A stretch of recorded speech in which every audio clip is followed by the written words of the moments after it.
Marhaba, and welcome to the Matrix Green Pill, where real people connect. Hello and welcome back to the Matrix Green Pill podcast.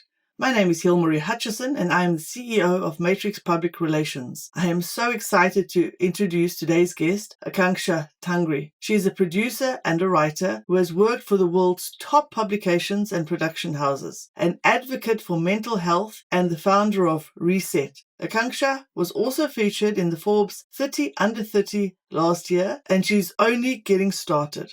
Aakanksha, welcome and thank you so much for joining me today. Thanks so much for having me, Hilmarie. It's a pleasure. It's lovely to have you here. Aakanksha, could you please introduce yourself and give us a quick recap of your background and how you ended up here in the UAE? So the UAE has been home for me. My family's been here for over 25 years. Many Dubai kids who study here and then live away for a few years and then move back. The same thing happened with me. I moved to Canada for a while and I studied there, and then I did my undergrad. And then from there, I ended up moving to New York to do my master's and got a break at CNN as an intern on Fareed Zakaria's show, which was a dream come true. And from there, I ended up joining Vice News when it was just getting started as a production assistant, and then moved to Vice's Canada office as an associate producer when Vice Canada was launching its new daily show. I was there for about 3 years. We did a wide range of stories. I interviewed and met some incredible people and got to do really great journalism. And at that time, I thought that it would be best to start something of my own and challenge myself personally and professionally. And what better place to do that? Dubai is a mix of the East and the West. So I moved back home and here I am. Wow, how incredible. You've certainly done so much already in your career. Let's talk about that exciting career with the different publications and production houses that you've been part of. How did you decide to get into writing and producing? I've wanted to be a journalist since I was in grade 1. It's all I've ever wanted to do in my life. And I made sure that I worked towards that because it was my passion and it still is my passion. So for me, getting into reading and writing, I was a very shy child and I was and still am an introvert. So reading and writing allowed me the opportunity to delve into another world and let my imagination run wild. And of course, at home, we always had CNN or BBC playing. So there were a lot of discussions around current events and what was happening during that time. And my parents always encouraged us to ask questions and formulate our own opinions. So that also piqued my interest in world affairs and events. And eventually I ended up, I think when I was in grade 1, I shadowed a journalist here in Dubai, and just to get an understanding and a grasp of what it involves. And from there, I made sure that I did an internship every summer whenever possible across media publications, whether it was here in India, Canada, or New York, so that I could hone all my skills towards being a great journalist. So I think for me, it's just basically this is what I've wanted to do, and I've made sure that I've been able to do it. That's absolutely remarkable. You don't meet too many people that knew exactly what they wanted to do with their lives right from a young age. So you are exceptional in that. The internships are interesting. What gave you the idea to do internships from a young age, just to get that experience? Even in the first grade, you said? So in the first grade, I wanted to know more about what a journalist does and what it entails and how they speak to people, how they write, the whole process, because it was all very new to me. So I convinced my dad to speak to a local journalist here in Dubai and sort of convince her to let me shadow her around while she went about her job. So I was in the newsroom. She even took me to the printing press. I was in awe and I knew that this is something I wanted to do. My parents told me that if this is what you want to do, then you have to work towards it and you have to make sure that you have the necessary skills and that you're improving every time so that you are able to achieve your dream. So they encouraged me to look at internships so that I could grow in the field. And particularly, I was talking to a lot of journalists during this course, and they all told me how important internships are just to even get your foot in the door, because what you learn on the job, you're not necessarily going going to learn in a classroom. You need practical experience as a journalist. So that was my main aim of doing internships. That's brilliant. So you were well ahead of the curve because you didn't waste those years when you were in your teenage years. You were making the most of it learning. That's absolutely brilliant. I even got business cards made for myself as a student reporter because I saw all the journalists would exchange. Oh, how cute. So I got myself made, and it just literally said student reporter. And every time I would go, I would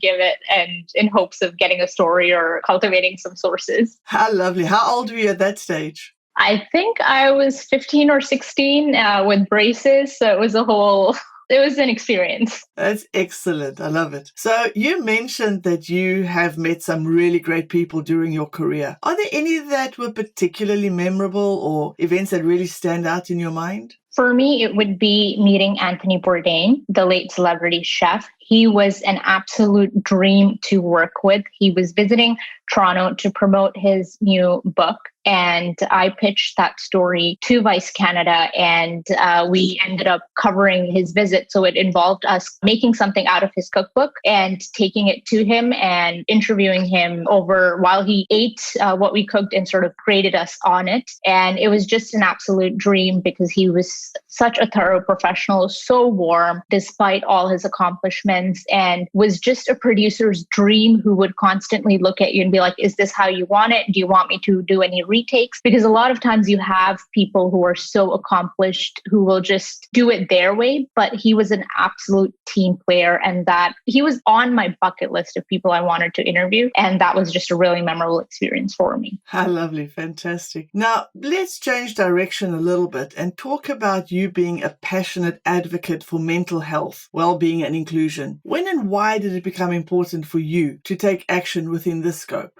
Over the course of my career, I've done a lot of work in journalism within the communities of color. And there it's been evident that taboo topics such as mental health or special needs or even gender equality are something that aren't talked about as much. So for me, it was important to be able to provide a safe space and to further the conversations that were happening in these communities, to be able to normalize these topics and make sure that there are resources, accessible resources, particularly available for these communities so that we can help dispel the stigma that surrounds these subjects. You have a reputation for not shying away from addressing tough topics. Is it scary to tackle topics that are considered taboo, and how do you push yourself to overcome that? I don't think it's scary because as a journalist, it is your job to be able to start the conversation and to ask the necessary questions around these topics.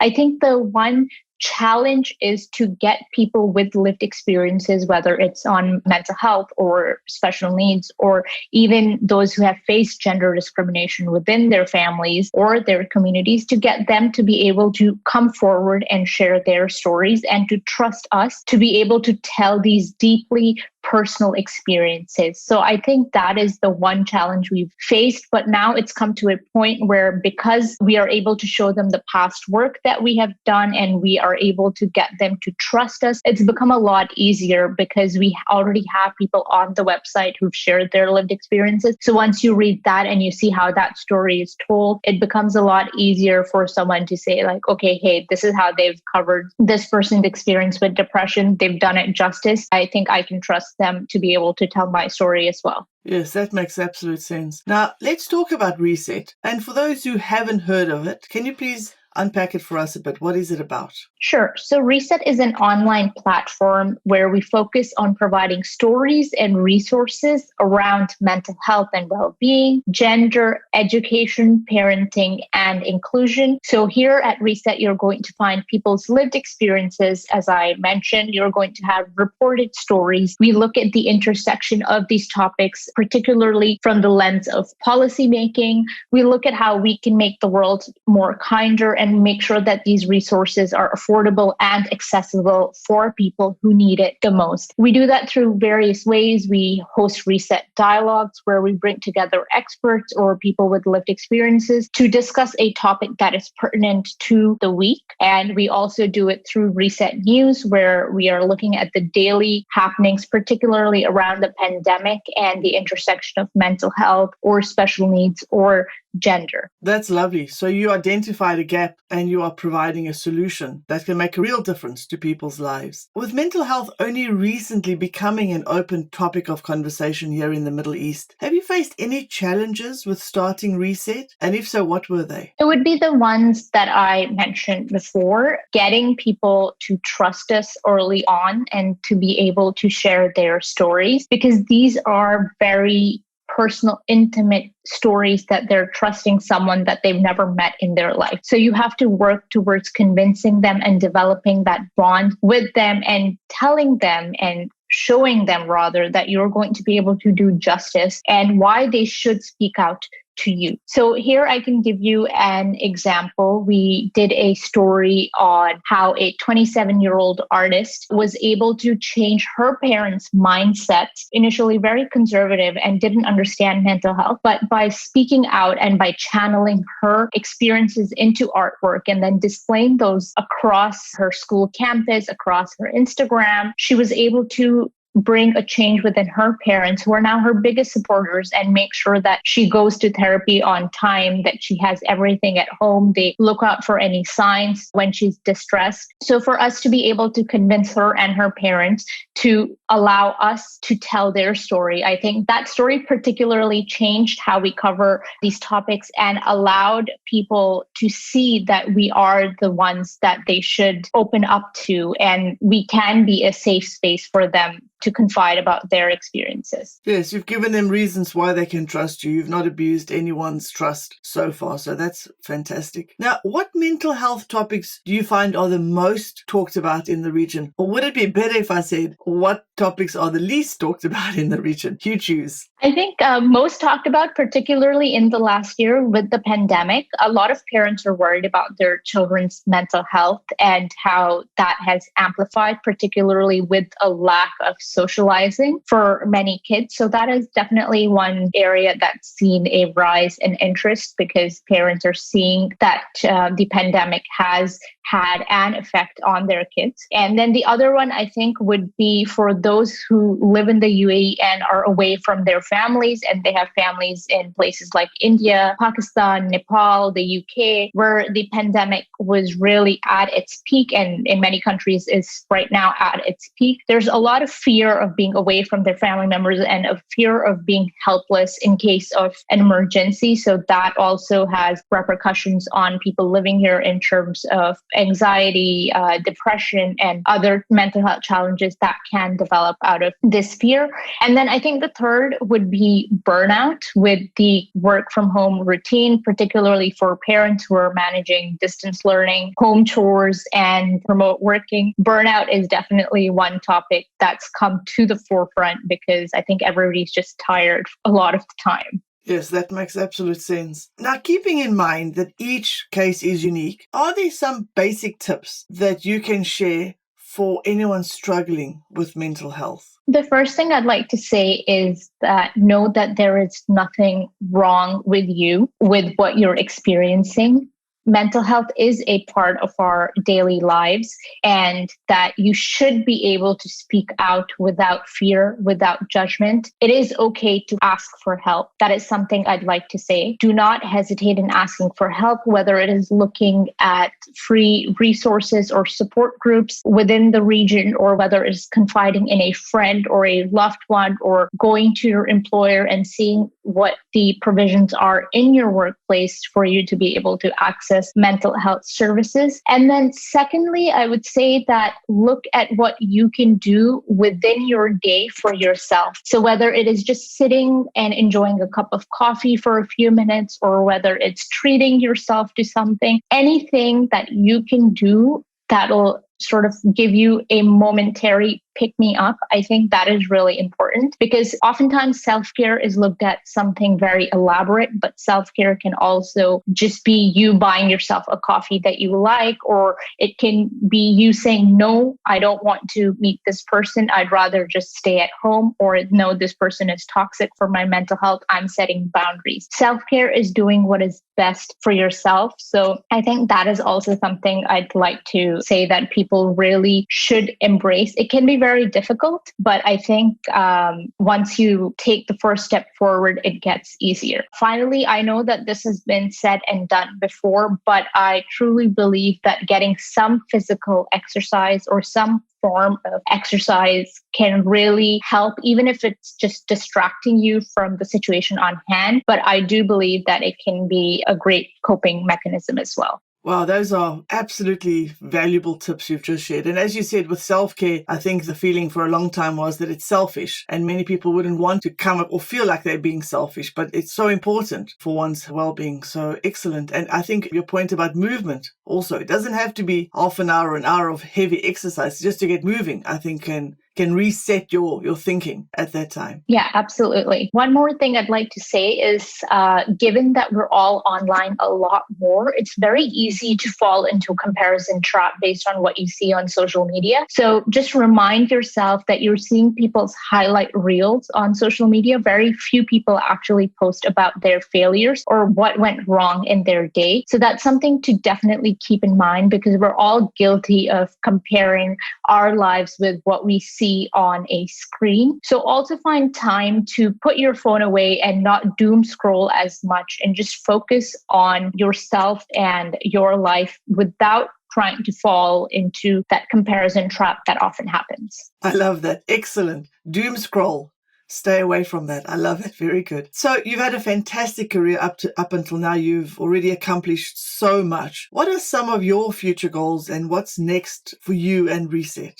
For us at Reset, I think we want to continue making mental health more accessible, more affordable, and make sure that we are able to provide the resources and continue to provide a safe space where people are able to access other people's lived experiences, but also look at how mental health or the pandemic or special needs or anything, look through that lens at other topics or other areas that are pertinent in their lives. So if you look at the pandemic, for example, and the intersection of gender, more often than not, you see that it's women who are experiencing burnout because they're the ones responsible for doing all the emotional labor as well as the physical unpaid labor at home. So there's always, we want to be able to cover stories like these so that people are able to bring about change, even in small steps in their own lives or in their communities at large. Excellent. So you certainly have some exciting times to look forward to. Now we've come to the segment of our show where I will ask you a few rapid fire questions, our version of a game show. Are you ready? Yes. The first thing that pops in your head, a book you love and have read multiple times. The Namesake. Name one thing on your bucket list, because I know you have a bucket list. One thing on my bucket list, I think, would be finding the soonest opportunity to go to New York and